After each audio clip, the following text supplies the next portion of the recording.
So I actually forgotten one announcement. Zopa reminded me to remind people about, but since it wasn't on my little cheat sheet, I forgot.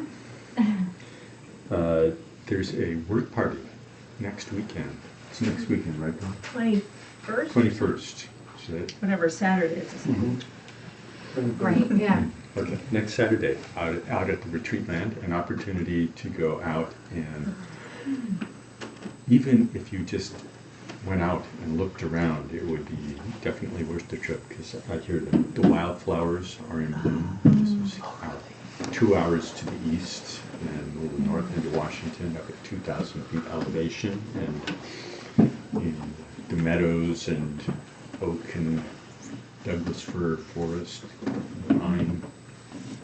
So it's really wonderful. But we have the 3-year retreat in progress out there, and the staff very much appreciates assistance with things like helping with fuel, wildfire fuel reduction, limbing things, gathering up slash and stuff like that.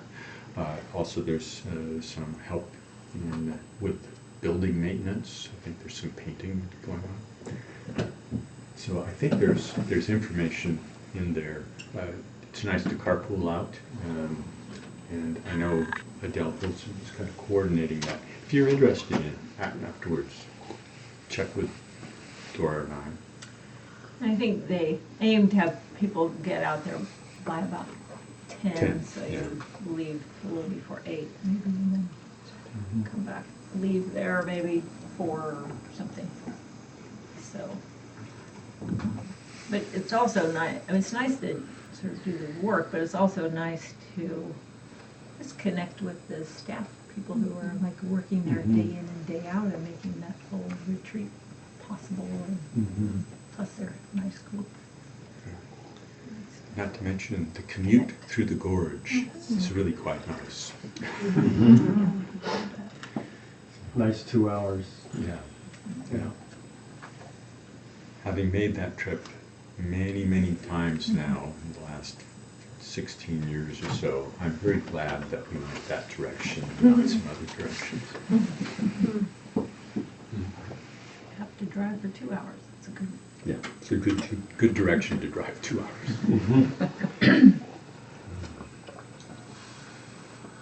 So, While we're talking about SCOL, should we mention other opportunities out there?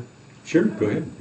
Opportunities coming up in June, yes, July, August, and September to go out and enjoy the beauty of that land by looking closely and painting it on rectangles. With paintbrushes. With paintbrushes. With paintbrushes and paint and things like that. So there's a flyer on the board out here that Jennifer designed. I don't remember on the June date. What's the June date? June 18th, Yeah. I think. It's a Saturday. So they're one day Saturday retreats. So like one full day out there of painting.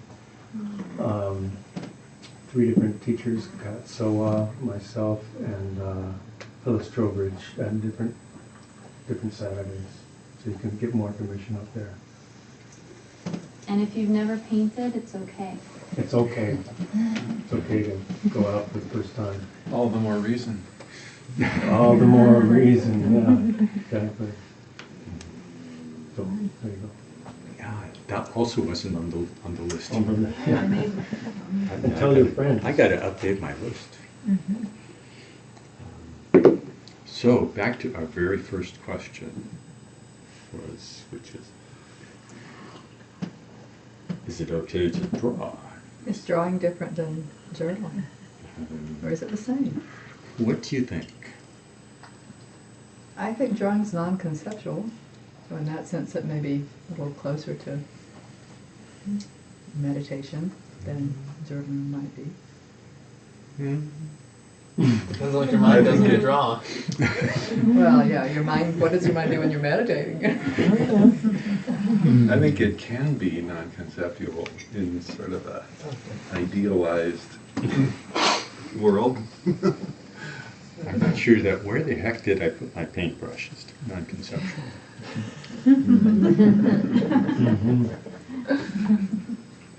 No, it's interesting. There, for a number of reasons. One of which is that there are a lot of ways in which, with disciplines on retreat, I used to call it when I watched myself on one-year retreat. I said, "Oh, I'm playing Let's Make a Deal." I'm getting into some kind of elaborate kind of algorithm that proves that this thing is actually kind of fits in over here and it's really over there. Or what about playing a musical instrument? Yeah, silence. Yeah, the opportunity to let go. These things, they're all wonderful things and all that. But when we're on retreat and we have the opportunity to kind of part the waters and observe, kind of settle things and observe. These are all the kinds of things that that we do them, and we have little patterns that go along with doing them, and so they are the source of kind of a distracted day. And doing a retreat like this one, where the emphasis really is like leave your cell phone behind. That one seems like, oh yeah, I kind of get that. You get it, but it's glued to my hand. It's super glue. I can't do anything about it. But all these things, it's a great opportunity to take a kind of a concentrated period where you just let go of that, kind of all those cycles. And in that space, you start to see the cycles from your own side. You start to see what's that stuff that churns, goes on. So it's very useful. I had sort of an example of that today, sort of a proof of that from a very normal, like a non-Dharma side, but I'd never thought of some of this before, but I visited a very old friend who's very old in the hospital today, and he has no energy. I asked him about, he could talk, but when he talks for just a few minutes, I mean not even a few minutes, a few words, he has to rest. And I asked him about, looking at art books or picture books. It wears me out. I have to think about it. Makes me think. And thinking wears them out. Thinking wears them out. That's amazing. I've never thought of that before. So, listening. Like if I was there just chattering, telling them stories to entertain them, just wears them out. So I got that and sleeping wears him out. He doesn't sleep because he can't sleep, but he's exhausted. So he's just there all the time. And I thought, wow, without the Dharma, where the hell are you going to be? That's like, wow, without that practice of being with nothing, where are you going to be?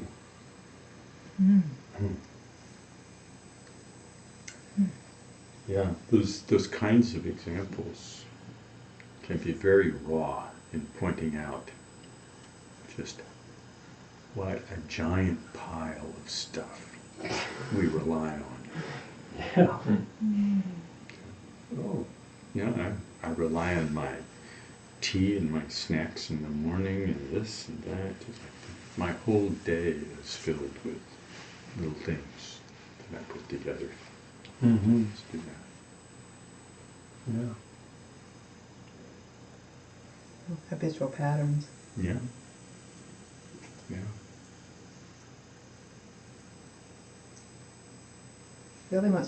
That really makes me want to practice.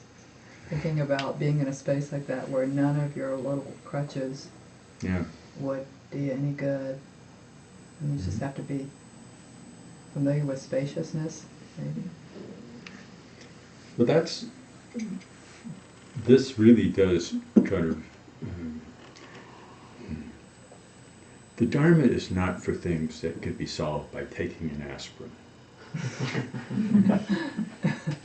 Kind of literally and figuratively. Ultimately, that finding that place that where there is well-being that does not depend on causes and conditions. That is so precious to be able to do that.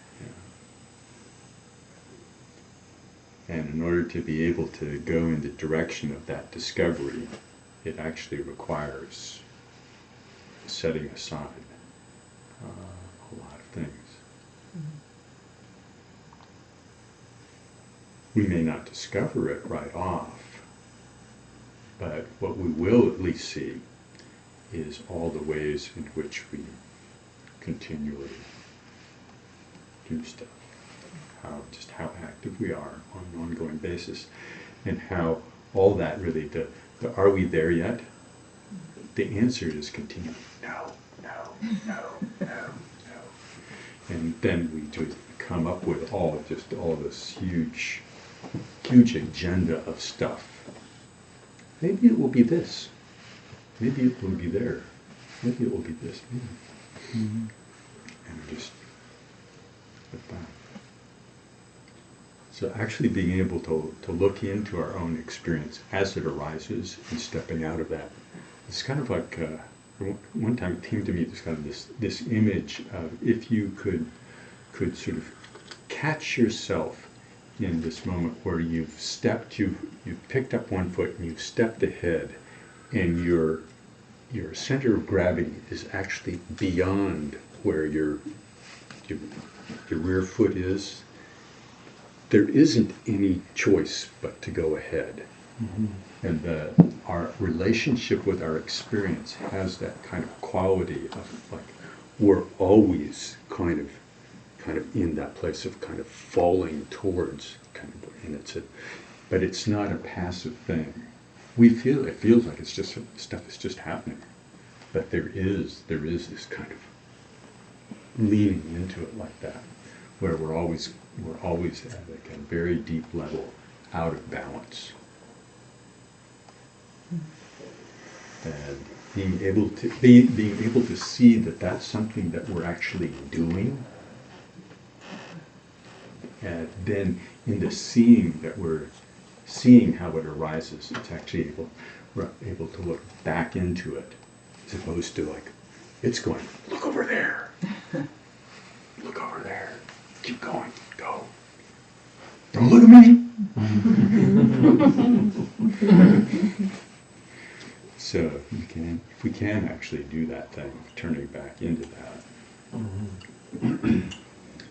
But this it requires a lot of stability of attention and the ability to relax.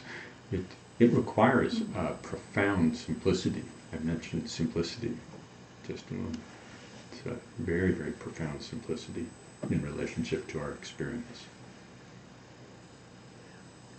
I wonder how much that kind of leaning forward or always grasping is rooted in some vestige of survival, like seeking comfort, and that are those things that allowed us to establish ourselves as a species, but are now actually running rampant.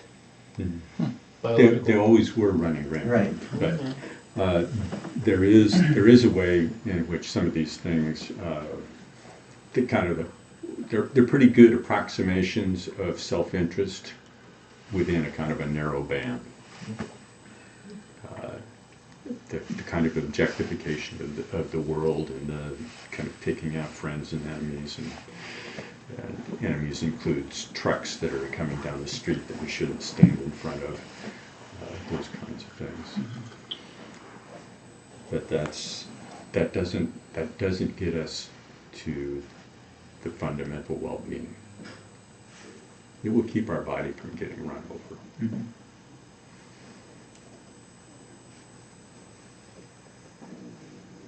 Which is useful. But it's good to be able to distinguish between that and what actually is necessary in order to really see what's arising in our experience.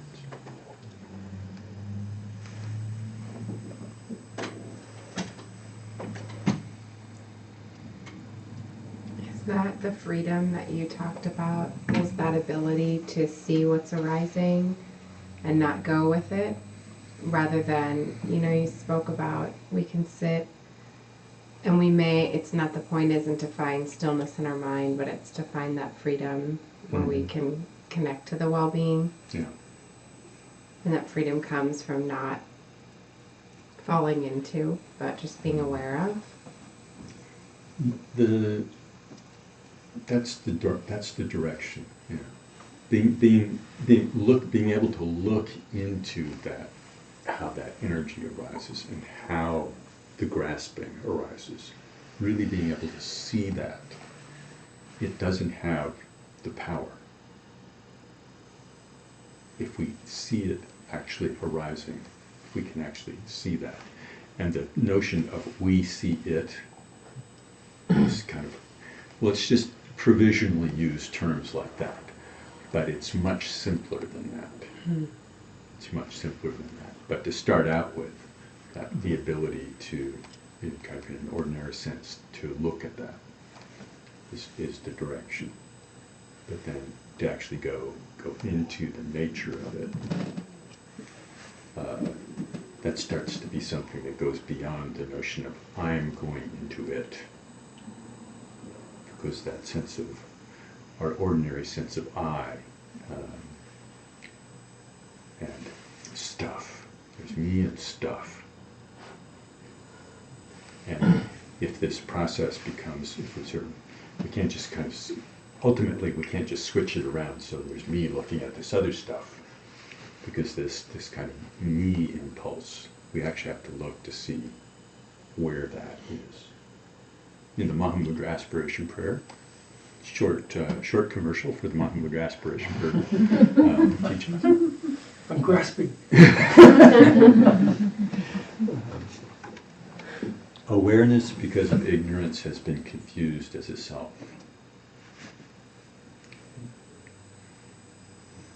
Appearances which never exist, it actually starts the other way around. Appearances which never existed in themselves have been confused as objects. Awareness itself, because of ignorance, has been confused as a self. Through the power of dualistic fixation, I wander in the realm of existence. May ignorance and confusion be completely resolved. So that the wandering in the realm of existence is that aspect. So looking into this, looking into that energy requires a kind of a relaxing into it. And one of the ways to engage in calm abiding meditation is without object. We actually have to do some practice, a lot of practice with calm abiding using a reference, just to kind of be able to see what that basic sense of letting things go. I let everything flow other than I remain anchored in reference to the experience of the breath, for example. Once there's some possibility of, I kind of see what it is to actually let these things go. Then I can also let go of relying on that reference. And then the flow of what arises continues to arise, but there's not the pushing away or the grasping being lost in it. And in that, then it's possible to then start to look. Then there's an aspect that becomes more active for a little while. you start to check. Okay, I'm taking some things for granted here. Appearances which never existed in themselves have been confused as objects. Maybe I should look at how appearances arise. Maybe I should look at awareness. At the beginning, it feels like awareness and objects are very different. But once we have some stability, actually it's almost, if the stability really starts to arise, and the simplicity starts to arise, then it's almost natural that we start to go, it's not what I thought it was. But there, the key in that is that kind of simplicity, the simplicity of the relationship. We start to see, oh, I complicate things in this way, that way. And the initial giant complication is all the elaborate stories and dramas that we tell ourselves. We keep ourselves occupied. Let those go. Then the more subtle stories. You could say they're more subtle, but they're also more powerful. They're the thing that actually drive the whole deal. But the simplicity, it's like, oh man, it sounds, oh boy, that sounds hard. And if it's hard, it sounds, it must be complicated too. If it's hard and it's complicated, I must have to do a whole lot of work. And there's a lot to learn about the Dharma, but that the basic principle of simplicity within meditation is really important. And we start saying, oh, I'm actually complicating things by trying to figure this out and do this or do that. So, okay, relax with that.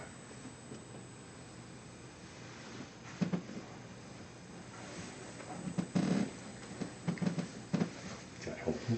Mm-hmm. Simple. I should say, physician, heal thyself. Mm.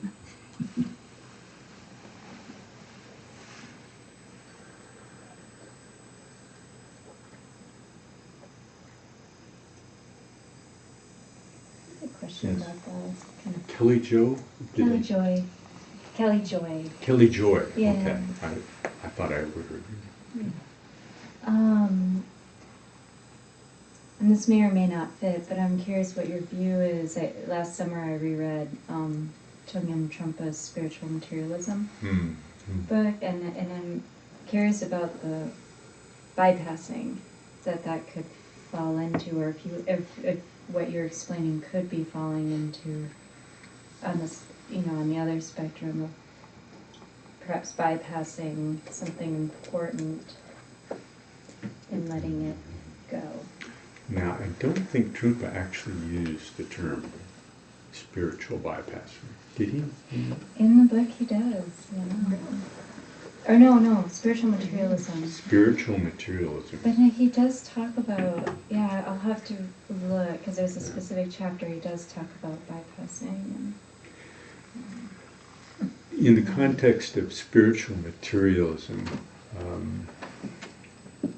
bypassing would have a different meaning than overlapping meaning, but somewhat different than kind of a more modern usage of it. But one of the big points in spiritual materialism is this idea that we could turn meditation practice into this kind of entertainment system by having this kind of experience or that kind of experience, and then we'd have all these wonderful experiences, and that would be the point, is to have these experiences. And from that point of view, you bypass a whole lot of stuff, not just in the psychological sense of not dealing with particular issues, but you just kind of go off into this dead end, which is not a place where you will find the kind of deep freedom. It's not the place where you'll find the actual well-being that's not dependent on conditions. Because it is actually dependent upon. That's very Let's see, I'm going to go to my happy place. Okay, I'm in my happy place. Now nothing else matters. But I haven't, it's dependent upon a particular kind of experience. And that's, and depending on your friend in the hospital, if your friend had to kind of crank up the energy to create certain kinds of experiences, just one more damn thing. Yeah. So,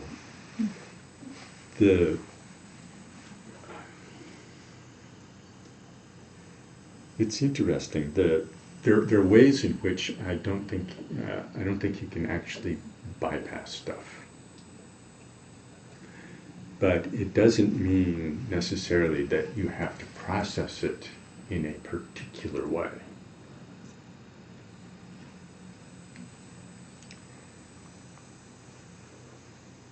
There are certain styles of processing things, and some of what I read about spiritual bypassing sounds a little bit to me like, unless you process it the way that we process it, you're not really processing it.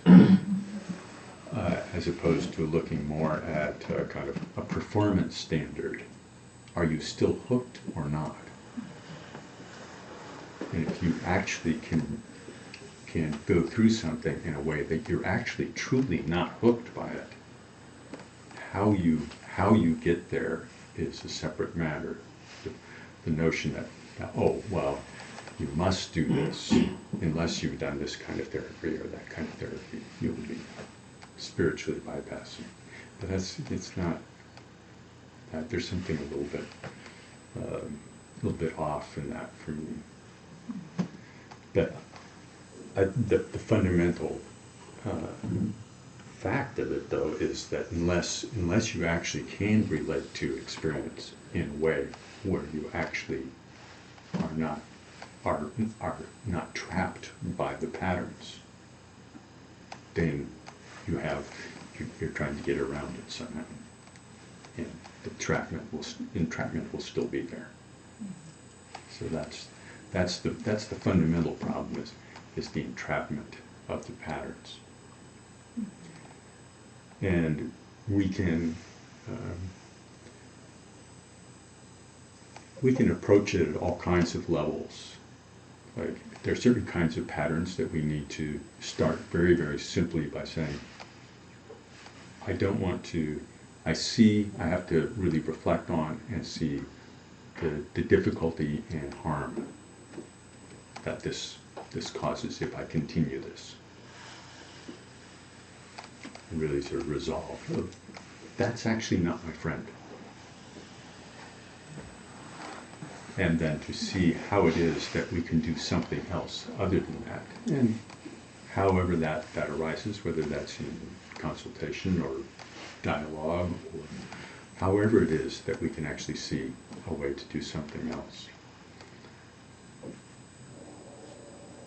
But it gets deeper and deeper, and the deeper we go, the more we actually have to be able to see something arising and not have an elaborate plan for responding to it.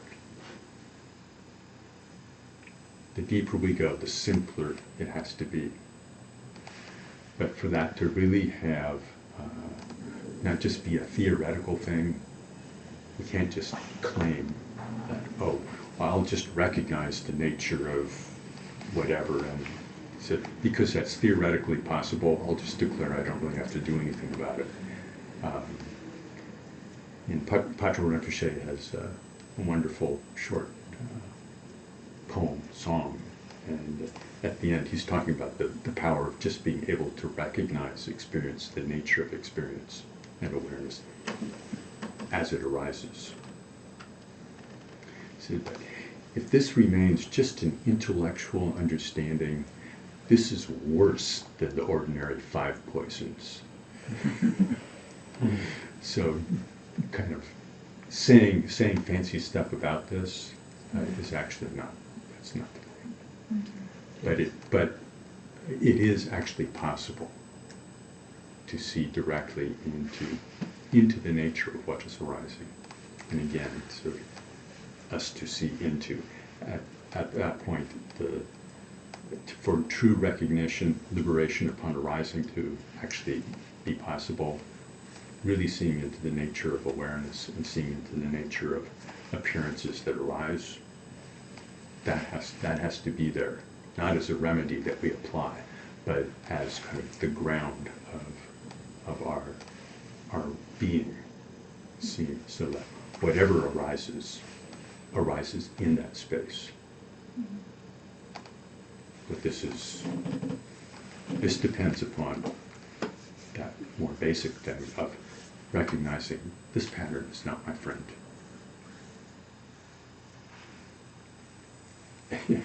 We could say that the liberation upon arising is the ultimate renunciation. It's the simplest form of renunciation, but it's actually a form of renunciation.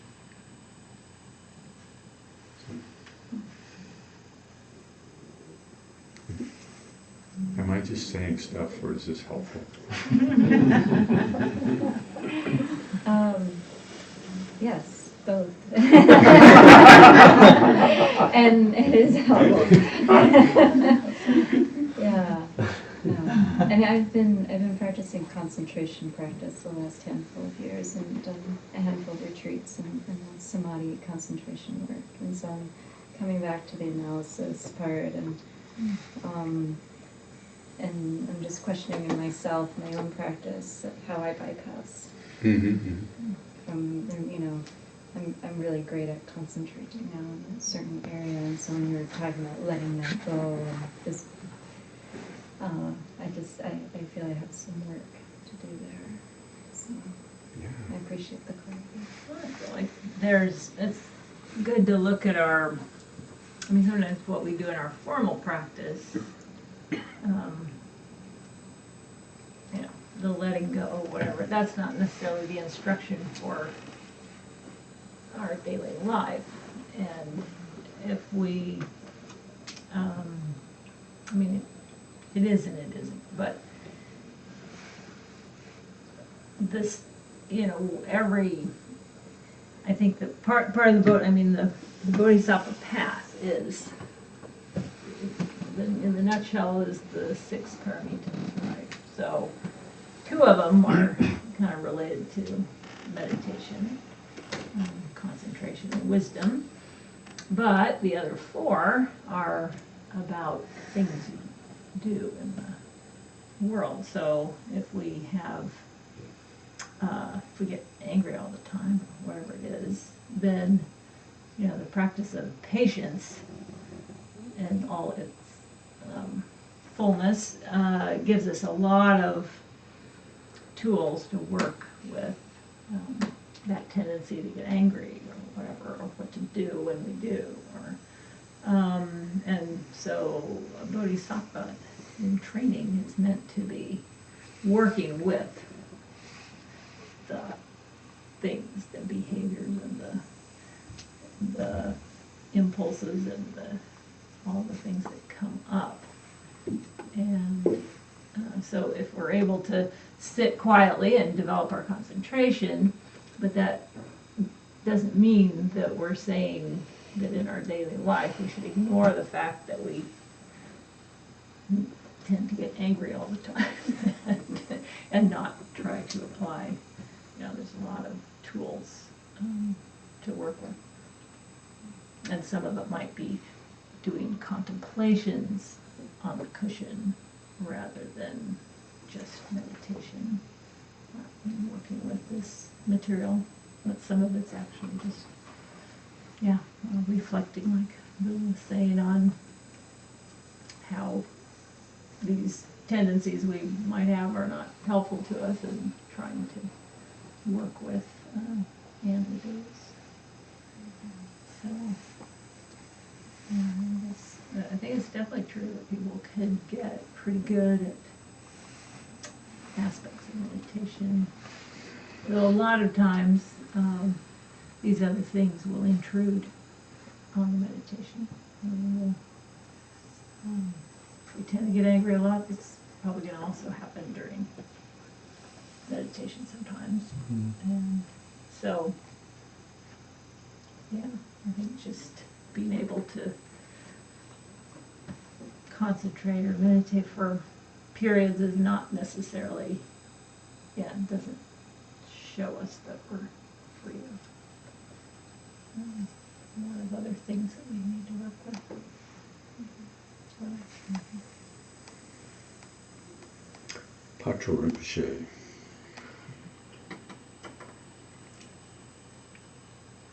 I'll just read it starting from the beginning and get the flow a little bit. I pay homage to the Guru. I pay homage at the feet of the omniscient Father, his sons, and their lineage, as well as the glorious protector, the Guru, who teach the nature of primordial liberation, the reality of inconceivable great perfection.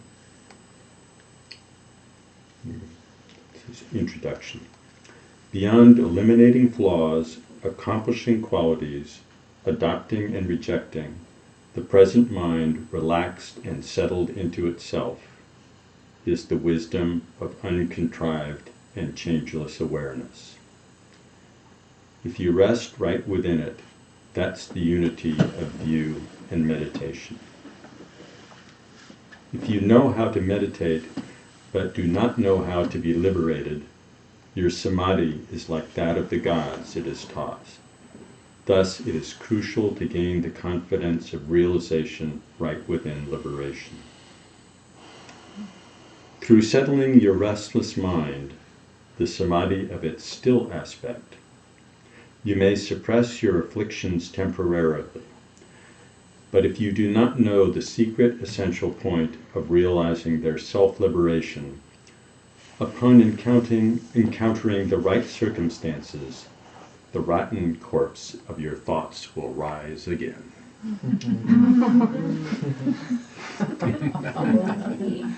That knows how to turn a phrase. Yeah, Patrol Rinpoche, you can count on him for... That's a really good way of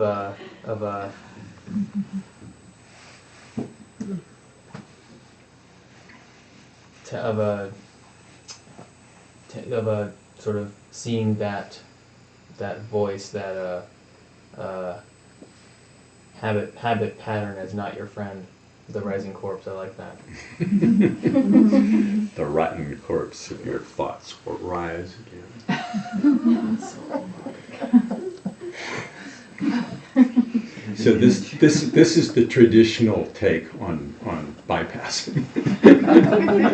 That's very accurate. Absolutely, yeah. Yeah, the very last part.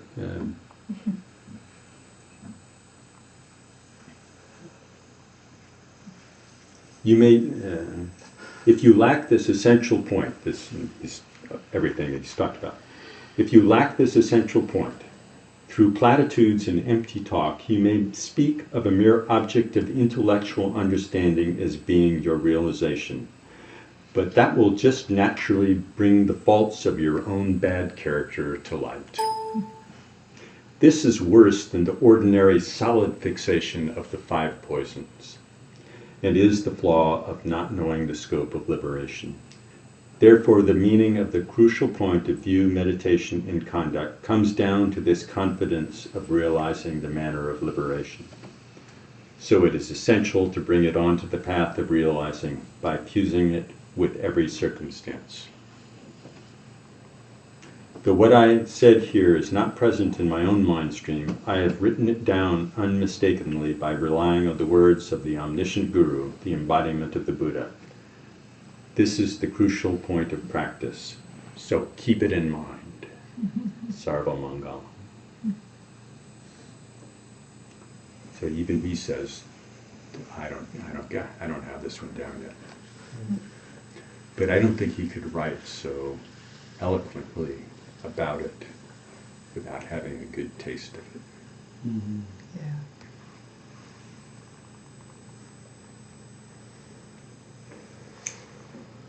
Essential to bring it onto the path of realization by fusing it with any circumstance.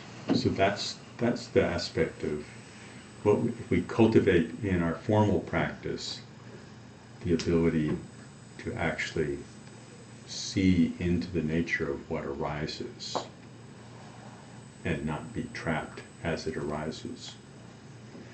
Then this is something that it doesn't depend upon a particular state of mind or a particular experience arising. It's actually, it just meets what arises. So it's encouragement to be very simple, very relaxed in what we do, and also be very precise too. That kind of, they all go together. Precise usually feels like not relaxed. But in order to be really precise, it's kind of like if you were going to try to balance something. You have to be very precise about it. But in order to actually get it so it balances, you have to not be messing with it. You have to allow it to balance.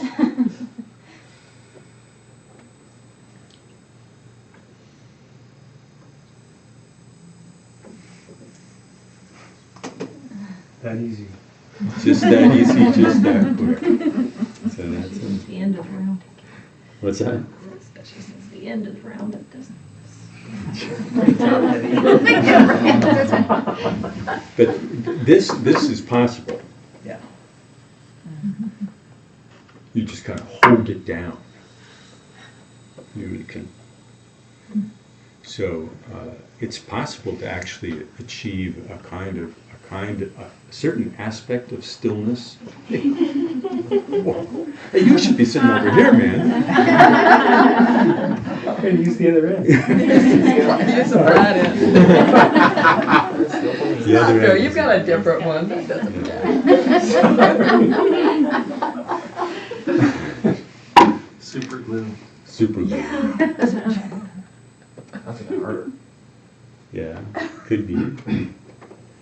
But you can actually just have that kind of energetic relationship with your practice, where you're going to kind of squeeze the sponge dry, so you could hold it underwater and it wouldn't get wet.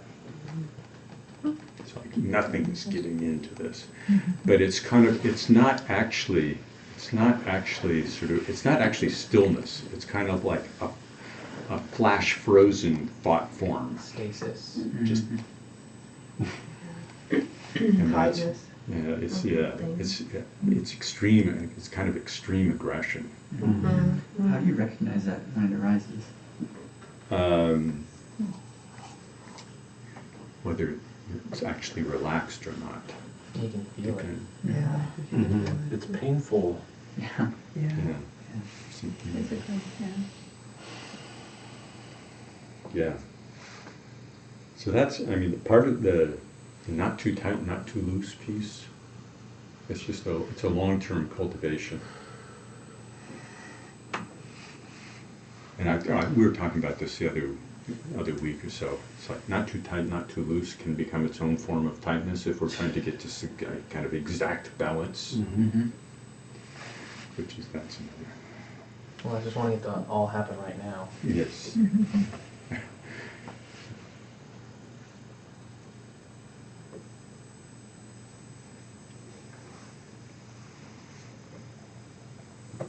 Is it seems like one of the sort of like a sort of like a crux that really kind of jumps out at me with this is the trickiness of conceptualization.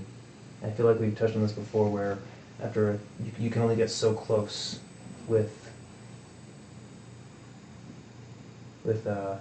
ideas, and you just kind of dovetail. Yeah. Yeah. We need to use our intellect in order to understand the practice, reflect on it, reflect on the Dharma, but to reflect on how to place our mind to understand what's helpful, what's not helpful. But there is a certain point where you kind of get closer intellectually, then at a certain point you're actually getting farther away. And that's something to keep an eye on. Is that kind of the overcomplication? It's not simple enough? Getting away Yeah. from the simplicity. Mhm. Yeah, Mhm. yeah. It's really, for those of us with some kind of, who got the good grades, who just enjoyed reading stuff and figuring it all out, there is a particular intellectual aesthetic. We can enjoy the more complicated puzzle just because it's more complicated. Yeah. And that can get in the way of just resting with our experience.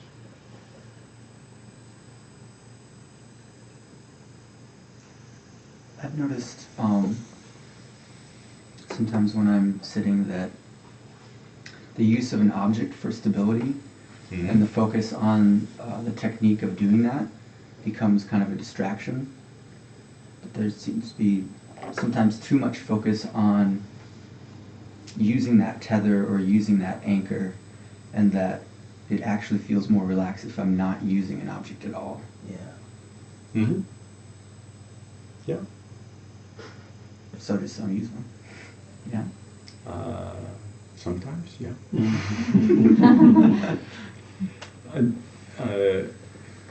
I had that experience, and I had sort of two parallel experiences. After thinking that, then I started doing more combining without object, and then I started realizing that I had kind of qualitatively different patterns of distraction with each one. Mm-hmm. And with the meditation with an object, I found like a kind of more coarse distraction. Was sort of, I would wake up like, how the heck did I get here? Whew, really gone. But with the meditation without an object, I found this kind of a subtle wandering.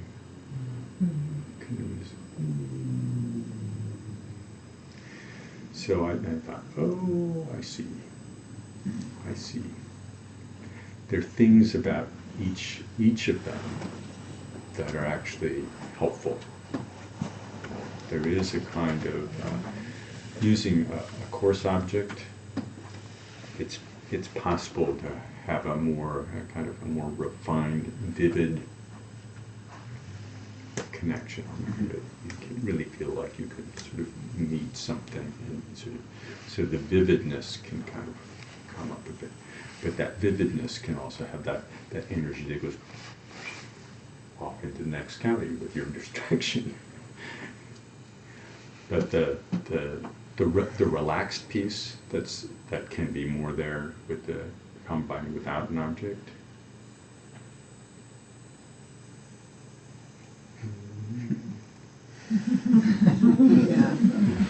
Yeah, I've noticed that. Exactly. So floaty. Yeah.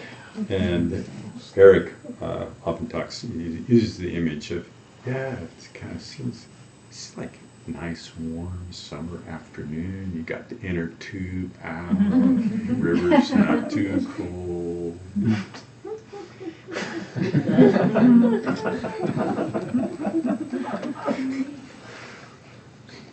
If you go on that retreat, I think you'll probably use that at some point. Mm-hmm. Just remember, I got it from him. I attributed the quotation. Gonna poke into that stick though eventually. What's that? Gonna poke into that stick.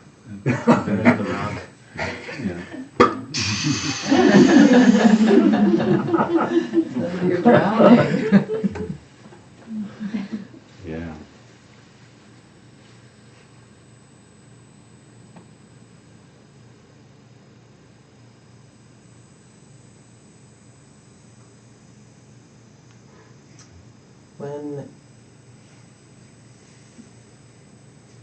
When for me, there's a preference, a sort of a, but I'd rather with the objectless. There's sort of like I'd rather just kind of let it all hang out and kind of just settle on its own. There's kind of like an ease there, and then with the with holding the object, there's that ease with it easily turns into sort of the tenseness of holding the thing tightly. Mm-hmm. And I guess I'm curious if a preference for one or another suggests a need to change to the other one, or to stick with the one that we're already working with and kind of figure out why it's so difficult, or just sit with it until hopefully until something arises, or there's something that is seen, or somehow comes into view that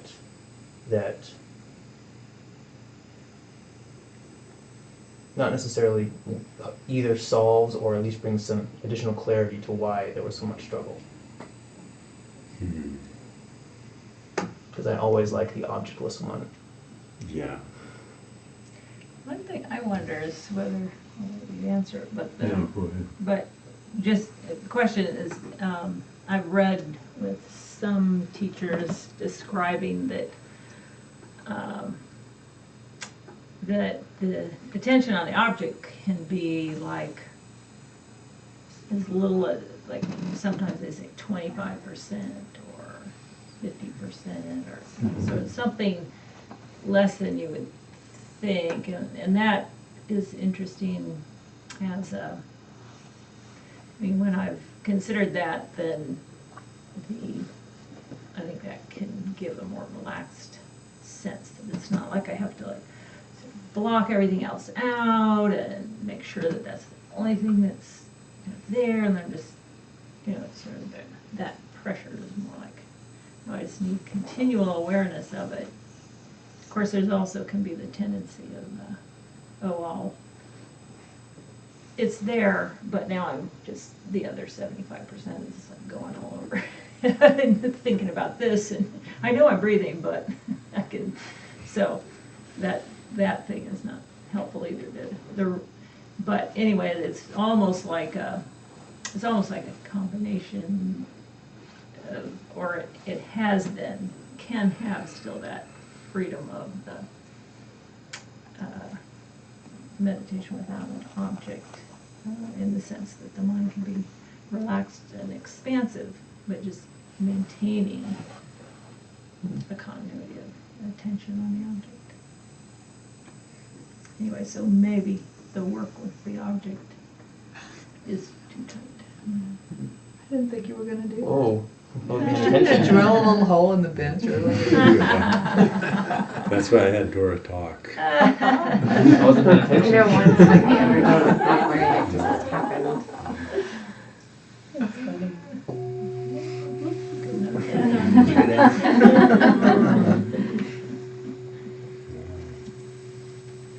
All right. Let's take whatever is kind of come up here, whatever energy there is, whatever thoughts, and make an intention that this will actually go into our practice, and that this will be a benefit to the inexorable connection with all beings.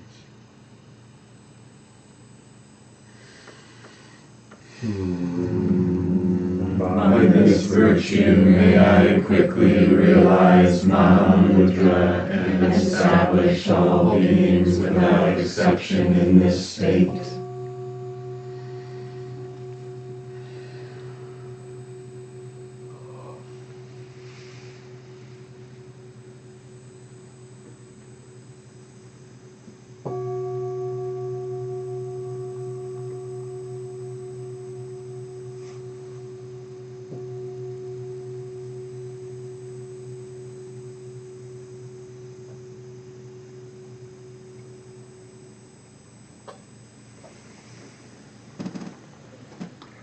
Thank you all. Thank you. Thank you.